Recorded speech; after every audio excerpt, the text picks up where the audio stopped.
Okay. Welcome to the Unitarian Universalist Church of Tullahoma. Thank you for joining us this morning here in person in the sanctuary, on Zoom, and live streaming on YouTube. The Chalice Lighting. Costa, would you like the chalice? A chalice is lit in our midst, is a symbol of our liberal faith, a faith built on the foundations of freedom, reason, and welcome, a faith sustained by acts of kindness and justice, a faith that envisions a world flourishing with equality for all people, a faith that demands the living out of goodness, a faith that requires thoughtfulness, a faith of wholeness. This tiny flame is the symbol of the spark of all of this within each of us. This is now the time we have for announcements. Are there any announcements? Jim, then Jean.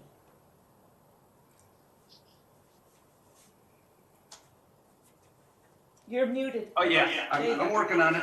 Okay. All right, thank you. So, yeah, several announcements. We have our annual meeting scheduled for May 1st. That is 4 weeks from today. So we're on, the board is on a timeline to kind of finalize things and get our notice out to all the members within 14 days of that meeting. So we'll have a board meeting next Sunday to kind of wrap up, finalize the agenda.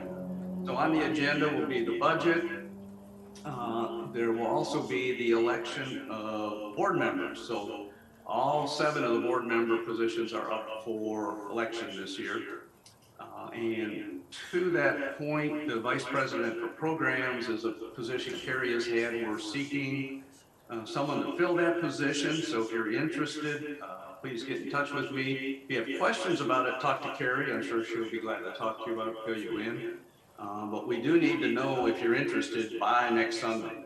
The continuing trustee position is the one position that's 3 years long.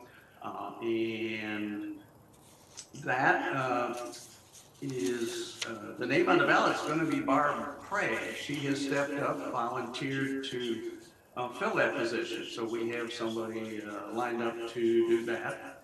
And then also at the end of the meeting, we want some feedback from all the members. Several things. You know, we're in a time of change here. Things are happening kind of rapidly. So we want to get feedback on the hybrid service.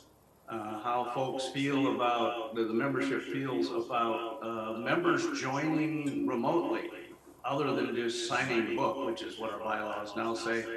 And then what do you see for the future of the church? So give that some thought, and we definitely want to talk about that at the meeting. Secondly, there's still time to pledge. This year, pledges are down. Our budget looks kind of slim. And it really helps Karen prepare the budget to know how much money we think we're going to have come in. So if you're planning to donate, it really is helpful to go ahead and pledge.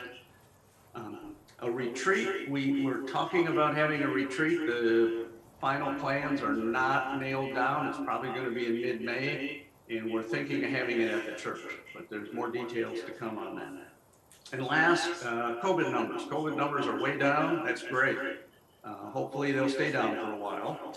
However, if you do test positive or come up with COVID after going to church, let one of the board members know so we can communicate with all the folks who are at church in person and try and prevent the spread and keep other folks safe. So that's it for me. Thank you. Jean?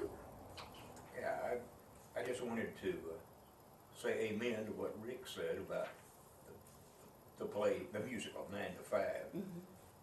It's really great, and the terrific part is, besides incredible singing and a lot of fun, was the fact that on a big live screen was Dolly Parton giving input into the program as it went along, and then comments about the folks who were involved in the production. Another announcement is Piping on the Green at the Celtic Club on the 23rd. From 9 a.m. to 6, there's going to be food and bagpipes playing all the time. And the great part is I'm responsible for helping park cars. and I'm excited. Anyway, it'll be a fun, family-oriented event, so it's gonna be good.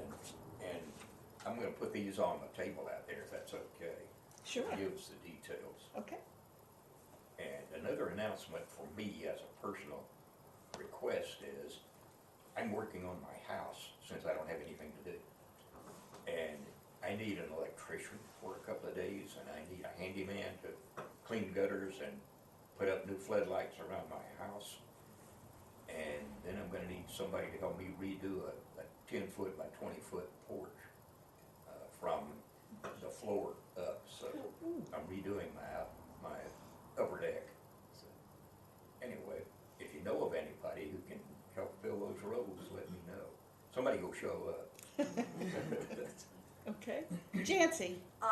Just a reminder, if you used one of our coffee cups, wash your coffee cup before you leave, please.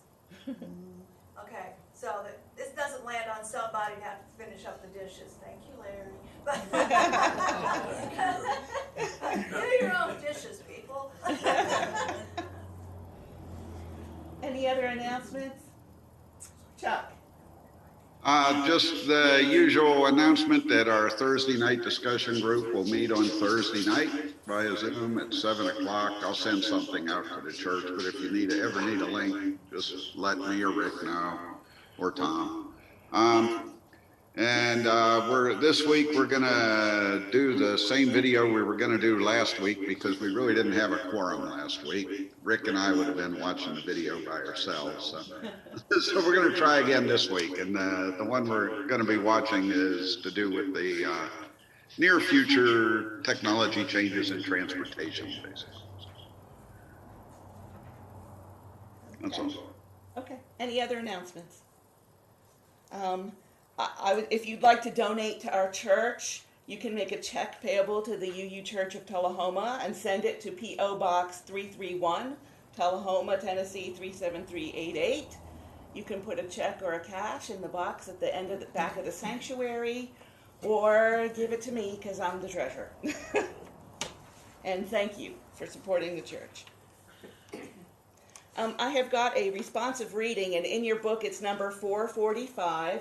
I sent out by email the text for the people on Zoom.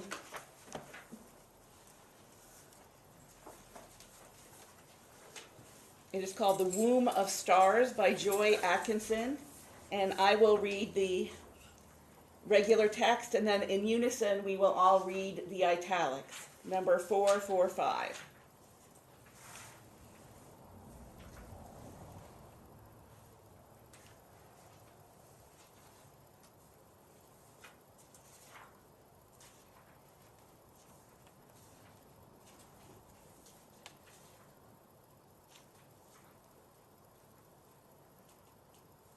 The womb of stars embraces us. Remnants of their fiery furnaces pulse through our veins. We are of the stars, the dust of the explosions cast across space. We are of the earth. We breathe and live in the breath of ancient plants and beasts. Their cells nourish the soil. We build our communities on their harvest of gifts. Our fingers trace the curves carved in clay and stone by forebears unknown to us.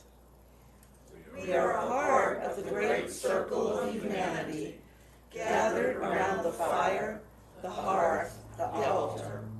We gather anew this day to celebrate our common heritage. May we recall in gratitude all that has given us birth. And now it's time for our speaker. And normally we have someone lead the service and a different person speak, but today I will be speaking. And the topic is the church historically and personally. And I thought it was about time, since we had, over the years, since the last time I've given a talk on the history of the church, a lot of new people. And it's good to see where we've come from and what's been accomplished by this small group of people that have done mighty things. We officially were formed in 1958, but it started a little bit before that. It started with a magazine article in the 1955 issue of Look magazine, if anyone remembers that or has ever heard of it. It was called, "What is a Unitarian?" And that article caught the attention of Lee and Frances Spaulding. Frances read the article and began to talk to other people, her friends and acquaintances, about what Unitarianism is, and what she'd read in that article. And soon there was a small group of very interested people who began to meet in homes to discuss their liberal religious beliefs. Frances, she took the first steps towards forming an organized fellowship here by calling the Unitarian Church in Nashville in August of 1958. And in October of 1958, Reverend Bob Palmer from the Unitarian Church up in Nashville came and met with the group. He described Frances Spaulding as the guiding spirit behind the Tullahoma group. That group continued to meet for discussions in homes informally for a few weeks, and a meeting was held in November 16th, 1958 at the home of Bob and Mildred Geist for the purpose of planning a Unitarian fellowship. The planning proceeded, and the Unitarian Fellowship was formally organized November 28th, 1958. They elected officers, they adopted bylaws. Frances Spaulding was elected the president, Hugh White was the vice president, Donald Mayle was the secretary, and Robert Geist was the treasurer. Signing the book, I counted this earlier but forgot. 23 people, mostly made up of couples, but there were some also single individuals as well. And that was the humble beginning. The application for acceptance at that time into the American Unitarian Association was accepted on January 3rd of 1959. And the group began to hold regular meetings on Friday nights in a building called the Coop Building, located behind Arnold's Furniture, or between Arnold's Furniture and the Tullahoma Municipal Building. I'm not quite sure which one that is right now, but that is where they met for the longest time.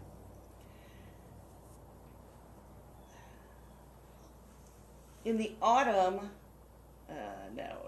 of 1959, that newly formed Unitarian Fellowship, in cooperation with Christian Scientists, rented a room in a building called The Wheel on the corner of West Side Drive and West Lincoln Street. And they first met there in October of 1959. The Christian Scientists met Sunday mornings and the Unitarians on Sunday evenings. The Christian Scientists complained about the tobacco smoke odor that was left in the room by the Unitarians who were smokers. So, the group soon learned that there was a Jewish congregation renting the Boyles Kindergarten building on the corner of Wilson Avenue and Maple Hill Drive on Saturdays. And so they were able to rent it for Sunday mornings. And that began in 1960. They also had space to have RE classes for children, but the classes did not get very well organized, according to Dorothy Garrett, one of our early members. In 1962, this building was purchased for $10,000. The donations of $1,000 were made by members, and there was a mortgage taken out for $9,000. The theory was that once the building was paid off, those people would be paid back for their initial contribution. However, when the mortgage was paid off in 1977, all the lenders forgave their loans. And at that time, the building consisted of a kitchen, 1 bath, 2 small rooms for RE classes, and that room out there, which is called the fireplace room, where you come in. This room here was an undeveloped barn-like space. It is now known as the Brandon Room. For a number of years, this room was also known as the Owl Room. That's right. And that's because of an experience that one of our founders, Don Mayle, had. One night, soon after they bought the building, he came here with a flashlight and was looking around in here trying to see, maybe what could be done with the room.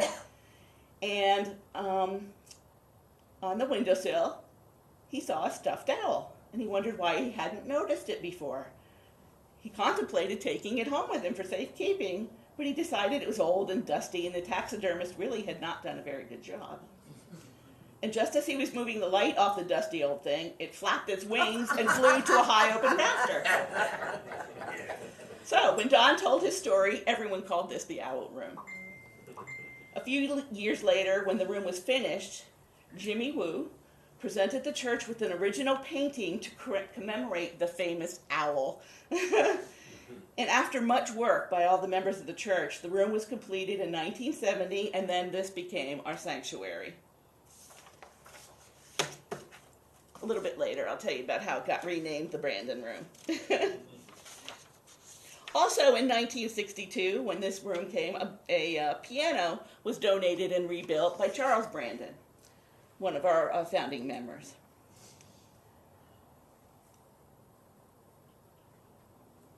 In the 60s, most of the people smoked cigarettes or pipes.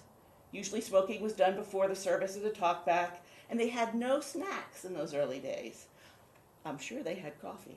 The fellowship was formed during the time of the Civil Rights Movement in America, so naturally they obtained speakers whenever possible to speak on topics related to that movement. And several blacks who were prominent in the movement locally were frequently guest speakers at the church. The group was blessed with members who also liked to sing.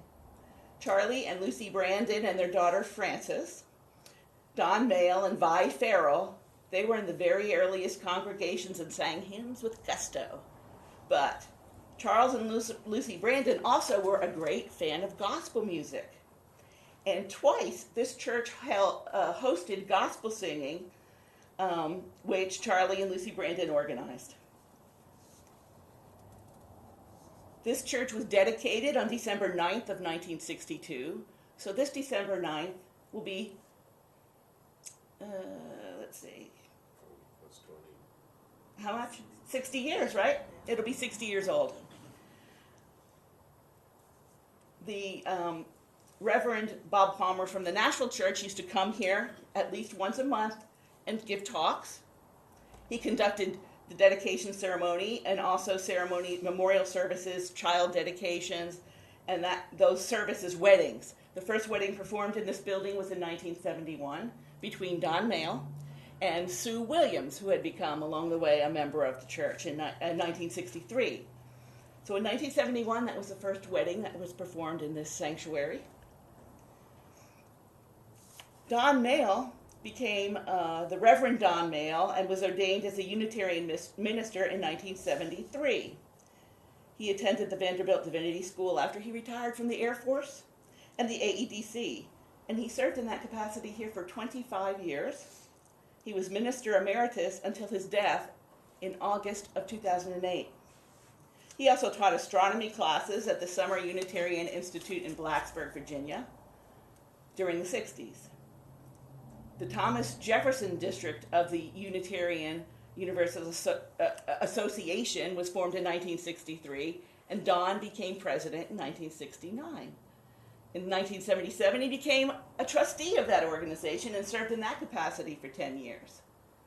His wife, Sue, succeeded him and served in that capacity also for 2 years. Now, about the Brandon Room. Charlie Brandon donated a piano, as I said earlier, which which not that long ago, really, became unusable, and we had replaced it with the electric piano. But that old piano was in this sanctuary and used for all of our church services for decades.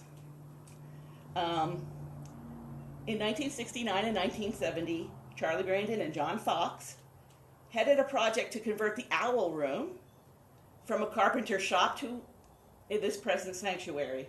John began the project, but Charlie Brandon took over as chair of the Building and Grounds Committee, and he oversaw and spearheaded the room's completion. And because of his enthusiasm and hard work and determination, this room was dedicated to him.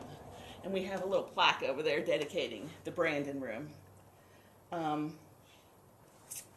When Don Mayle was ordained in 1973, Eleanor Templin, one of our members, wrote a statement entitled "The Quest." We do hope this brief reminder of past accomplishments will instill a determination in each of us to build well on the foundation so far laid. We want to continue together in our search for truth, in our love for respect for each other, and in our desire to build a better world for all people. Over the years, we have had lots of activities at the church. In 1963, the new Thomas Jefferson district of the church was formed when the American Unitarian Association and the Universalist Church of America merged, and then we became the Unitarian Universalist Association. At that time, that was the same year that Sue Williams, who later became Sue Mayle, joined. She is still listed as a member of this church. She lives in a nursing home in Virginia, and is supportive of the church and all of our efforts. In 1965, we began talkbacks in our services, and they often held them at after lunch at the officers' open mess at the AEDC. They held adult activities on Wednesday evenings. We also, as a congregation, sponsored exchange students. We hosted a Swedish student, Jan Weisen, who serves as an ambassador for the Experiment in International Living, and that was in 1967. In 1968, we hosted a Turkish student, Nisia Chigigil, I'm really not sure how to pronounce that, sorry, who serves as an ambassador, again, for the Experiment in International Living. And finally, we hosted a Holland student, Elko Dennekamp, from that same program.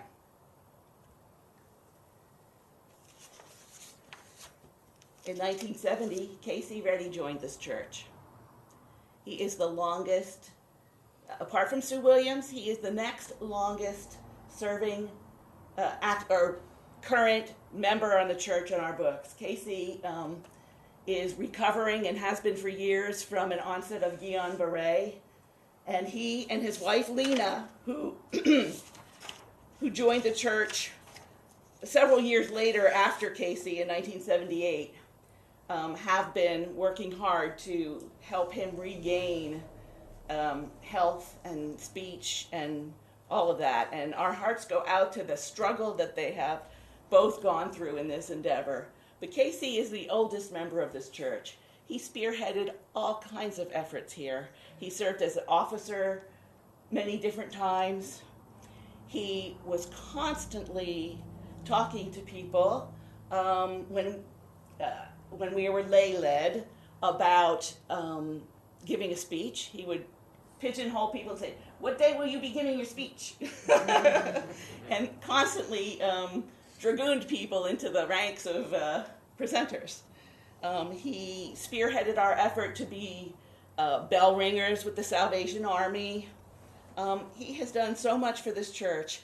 Casey and Lena's children, Sunil and Gautam, grew up in this church, as did the children of many other members that we had. John Fox and Charlotte Fox, their son Brooks, grew up in this church, and to this day he continues to attend. He lives in Nashville with his wife Laura. To this day he continues to attend our retreats and financially support a church that he loved growing up.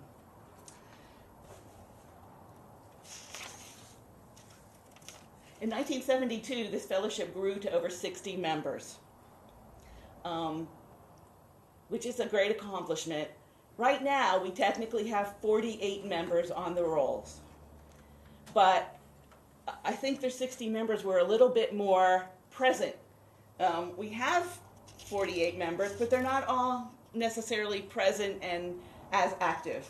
Our congregation is aging, but we've got families that we're trying to lure back now after COVID, and in fact, when Don Mayle was ordained in 1973, Casey Reddy is the person who led that ordination service here at this church.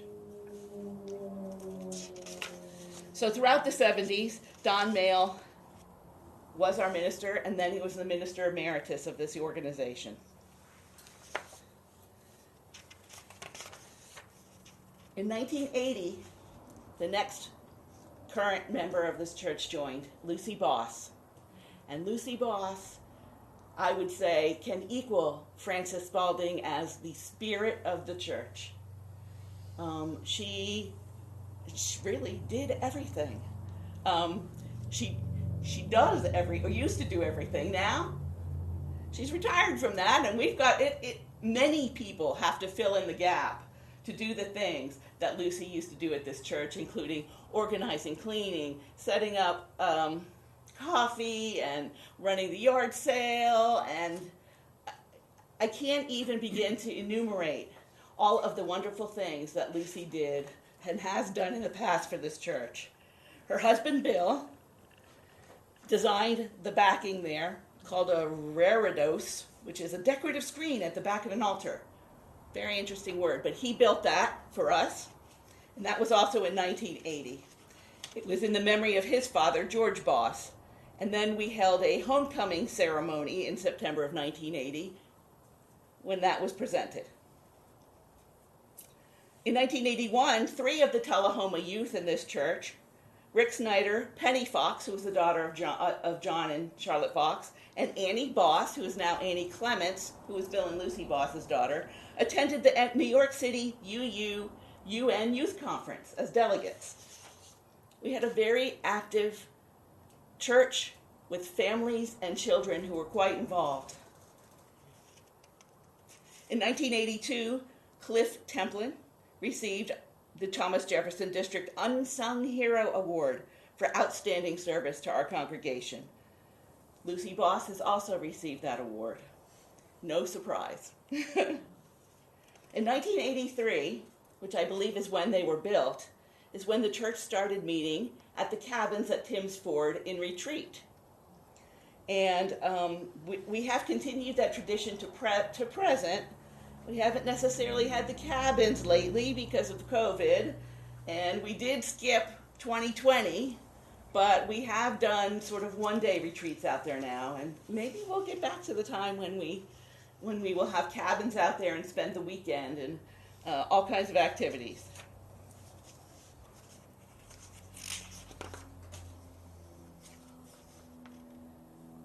There we go. In 1988, the RE room was dedicated, and this church building was rededicated because of that, and also to celebrate the fellowship's 25th anniversary.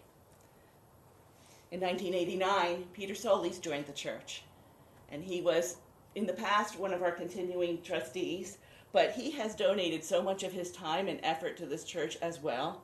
He built the stairs that lead, the ramp stairs that lead into the back, the stairs that lead into the back of the other room. He built and rebuilt the sign out in front of the church, the bridge that crosses over the little stream. I mean, countless gifts that he has given to this church. He has now moved to Utah and is living in, where his son Tristan and Karsten are living. Tristan and Karsten also grew up in this church, and which made it really easy when I joined the church, which I'll explain in a minute.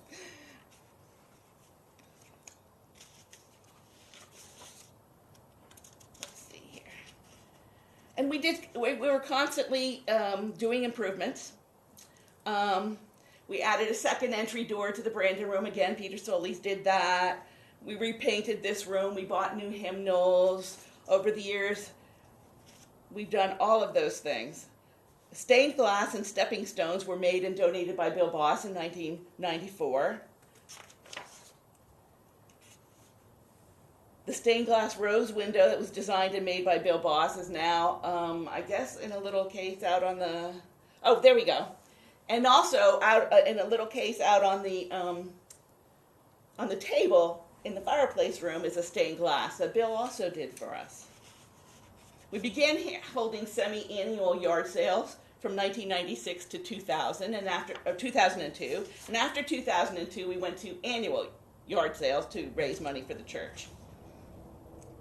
In 1997, Don Mayle retired after 39 years of service to the church, and he was given emeritus status. And a photographic portrait of him was completed and donated by John Lynch, and that's hanging on the back wall. In 1998, Chuck Morgret joined the church with his wife Kathy, who was a lifelong Unitarian and contributed greatly to our institute or background of the knowledge of what it was like to grow up in a Unitarian church. Because by that time, a lot of the founders and earlier members of the church, their children have grown and moved away. So the church has gone through a lot of flux, having children and families, and then not so many, and once again coming back to having children.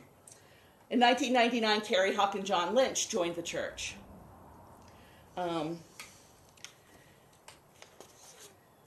We also celebrated the 40th anniversary of the church, and we called it Moon, Music, and Milestones. And Barbara Snyder, a longtime member of this church, who was a retired teacher, very active in the retired teacher movement, but as well a very big champion of the Imagination Library here in Tennessee. In 2000, I joined the church, and this is my personal reminiscence. I moved to Tennessee in 1998, and my two children, after I got a divorce, my two children and I moved in with a high school sweetheart, so to speak. And after 2 years, we decided we would get married, but we didn't have a church, and I did not want to go to the Justice of the Peace. So he said, the Unitarians are for us. I said, okay, never heard of Unitarians at that time. We tried calling, but at that time, it was at the beginning of the summer, and at that time, this church only met during the regular year and took off for the summer because there was no air conditioning in the building. And so we couldn't get a hold of anyone at the church. And we were driving by one day on a Wednesday, and there were cars here. He said, they'll be there. They'll be like some book discussion group or something. So we came and knocked on the back door, and lo and behold, he was correct. There was a book discussion going on for The Artist's Way by Julia Cameron. And we spoke with Peter Solis and Carrie and Hawk and John Lynch and a few others. And while we were speaking with them about who to contact for someone to marry us, my daughters saw Tristan and Karsten Solis, Peter's children, who they just started going to school with for the past 2 years that we had lived here. And they were like, yeah, we want to go there. We want to go there. Because at the time, my daughter Hannah had a crush on Tristan. And she said, we have to go there. We have to go there. So that smoothed the way for me. But what happened was, I married. Don Mayle was not able to perform the service because the Unitarian yearly conference was being held in Nashville, and he was very, very involved in that. But there was a member of our church named Wayne Maxon who had been, and was still, an ordained Baptist minister. And he had never been defrocked or whatever. He was still an ordained minister, even though he had come to the Unitarian church. So he married us, and then 2 months later, my husband passed away from a heart attack. So, not knowing me from Adam's house cat, Don Mayle showed up at the memorial service, encouraged me, saying, we're going to start back at church in September. Please come back. Wayne Maxon called me several times and said, please come to the church. And that's when I started coming to the Unitarian Universalist Church, and it was the best thing that ever happened to me. In 2001, we got air conditioned. So we started holding year-round service. Yay! In 2002, Bill Davis formed a choir. In 2003, Bill Davis and Janet Hill signed a book. Janet Hill was a past president of this congregation, and Bill Davis has provided music for this church for a very long time. Also in 2003, Kelly Kaufman, a Vanderbilt Divinity student, was hired as a consultant for the church. She conducted meetings with us on how the future direction of the church and planning. She gave talks, She was very instrumental in helping or encouraging Bill Davis to form the choir.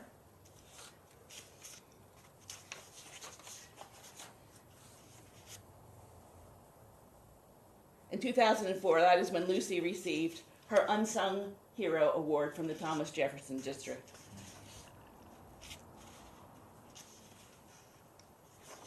Over the years, the church has, through the UUA and other groups, donated to several disaster relief causes, and Hurricane Ivan, Hurricane Katrina, and we even sent volunteers to help with Hurricane Katrina.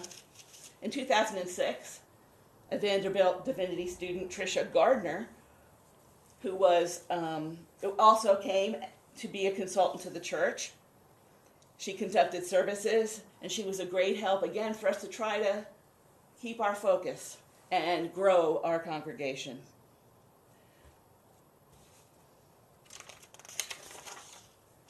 In 2007, Jancy and Doug Traversa joined the church. Chucky and Bart Craig joined the church.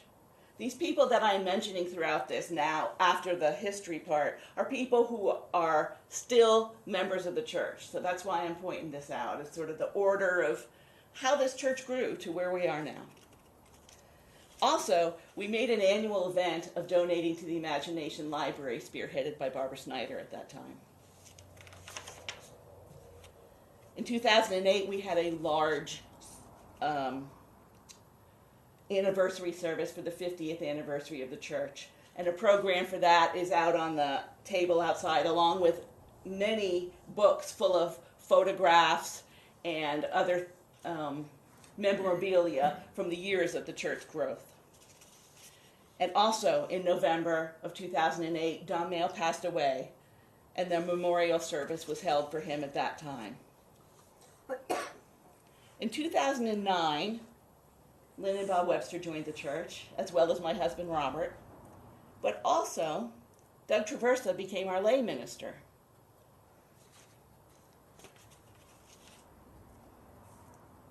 Over the years, Doug served as lay minister until he was ordained as a Unitarian Universalist minister in 2013.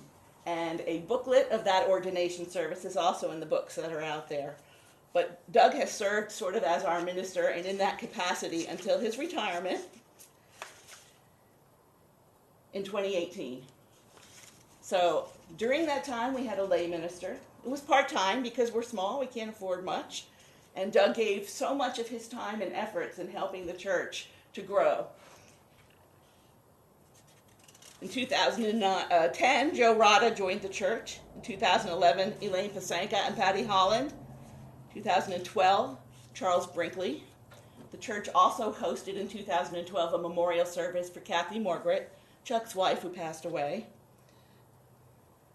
In 2013, Pat Weiser joined this church. And that, as I said, was the same year that Doug was ordained as a UU minister. In 2014, Charity Troyer, Cynthia Winnemark, and Larry Jones joined the church. We started to have a spate of joinings. In 2015, Katie Ford, Annie Armour, Ricky Cruz, Jason Troyer, Tom Bentley, they all joined the church. And Doug Traversa began holding Zen Buddhist meditation services here on Wednesday nights in the church. Also, in 2015, the church hosted a wedding of Chuck Morgret and Annie Armour, who became Annie Armour Morgret. We have a long time history of, not a whole lot of ritual events like marriages, but the ones that we have had have been very special. We've got pictures again in the books if anyone wants to see. In 2016, Carrie Hawk and John Lynch re-signed the book because for a while they had left the church and came back and re-signed the book of the church. In 2017, Debbie Heddish, Rick Phelps, and Wyatt Gagolin, Lynn and Bob Webster's son, joined the church. We also added an additional bathroom that year. In 2018, Jennifer Robinson and her husband Brian Robinson joined the church, and Rosanna Olson. That was the year Doug retired as our minister. In 2019, then, we had also a large growth. Costa Bryce, Tony Mercado, Jim and Cass Sarneski, and Gene Jones, and Ashley and Jason Shockley all joined the church that year. It was a boom. In 2020, Tracy Bidding joined the church. She has been a long time participant in the nonviolent communication group that has been hosted first, or that has been spearheaded at first by Carrie Hawk, but has really been hosted and led by Jim and Cass Sarneski. And E.J. Ford, Katie's son, joined the church in 2020. But 2020 was a sad year because that's when we shut down. The COVID struck, and in March we closed the doors and didn't open them again until this year.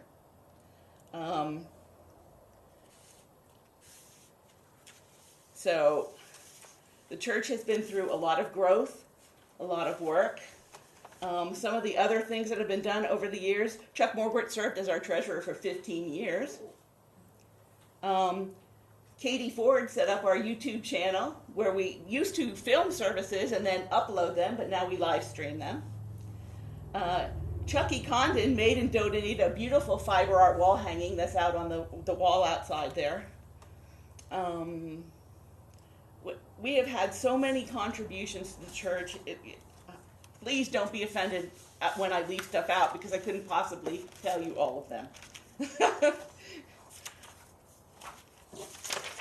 So we have suffered a lot and come out on the other end of a very hard 2 years. And now that we have resumed in-person services, the church board went to great lengths to facilitate participation in the church services by Zoom for those people who, for health reasons or otherwise, deemed it inadvisable to attend church in person.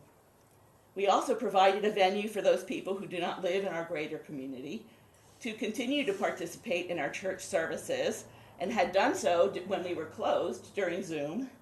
So now that we have opened the church, their continued participation by Zoom had been facilitated. As far as I know, we are the only church with hybrid services that are interactive. Most churches all the churches I have spoken to that have Zoom services just broadcast. They don't do interactive exchange. However, for us, it's created challenges as well as we attempt to overcome that integration of services. Zoom was a valuable adjunct to this church during COVID, and it continues to be with the hybrid services to allow individual participation. We also continue broadcasting on YouTube, and we also use Zoom to conduct church meetings during the week. The Thursday night meeting is handled in that way, and I believe the nonviolent communication group is also handled by Zoom. But since we've returned to in-person services, I fear we have lost our focus. I believe that we need to rededicate ourselves to reminding people where we've come from and work on welcoming our church family back to in-person services so that we can rebuild our church community. This year it was very difficult in securing pledges to support even the bare bones of a budget. And we have 48 members. So, we've got to reinstill in people love for coming to this church. I think Zoom hybrid services cannot replace that in-person community that has been built over the last 64 years. It's a community that has historically raised families here. I think we need to address the challenge of how to increase that in-person participation, bring back the current members, and to inspire new people to come and become members of the church, both individuals and especially families with children, because that is, in my opinion, the heartblood of a church and how we can keep growing.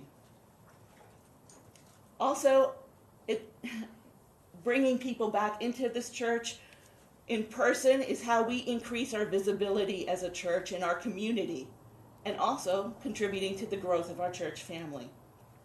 So I think now it's time to address these questions head on and give everyone a chance for input into the direction of the church going forward.